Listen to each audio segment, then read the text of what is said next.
একটা হইল যে আমরা যারা চালক আছি, যারা মালিক আছি, আজকে 2-3 বছর ধরেই আমরা গ্যাস পাচ্ছি না। তা আমরা একসময় আন্দোলন করে মানববন্ধন করে ডিসি মহোদয়দের আমাদের একটা নির্দেশনা দিয়েছিল যে কন্টিনিউরকে অনেক সময় আমাদের মাঝে হচ্ছে 9টার পরে সকাল 6টা পর্যন্ত একটা দিবে। তারা দেখা গেছে আবার 2 মাস ধরে আবার সুন্দরভাবে ছিল, তারা আবার কন্টিনিউর 24 ঘন্টা দড়ি বাইন্দা প্রত্যেকটা পাম্পে এই কন্টিনিউরে গ্যাস দিতেছে। তারপরে আমরা গ্যাস পাই না, তারা বেশি মুনাফা পায়া আমাদের থেকে তাদেরকে বাইরে গাজীপুর বিভিন্ন জেলা থেকে গাড়ি আনি না, তারা এই বাইরের গাড়িতে তারা গ্যাস বিক্রি করে দিচ্ছে। তা আমরা কোনো গ্যাস পাচ্ছি না, আমাদের বাড়িতে গ্যাস নাই, গাড়িতে গ্যাস নাই, তার জন্য আমরা আজকে রাস্তায় দাঁড়াইছি।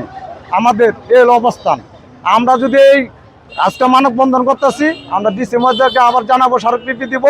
যদি আমাদের দাবি মানা না হয় আমরা তিতাস ঘেরাও করবো। আমার রাস্তা আমরা আবার সামনে করতে আবার বন্ধ করে দিব।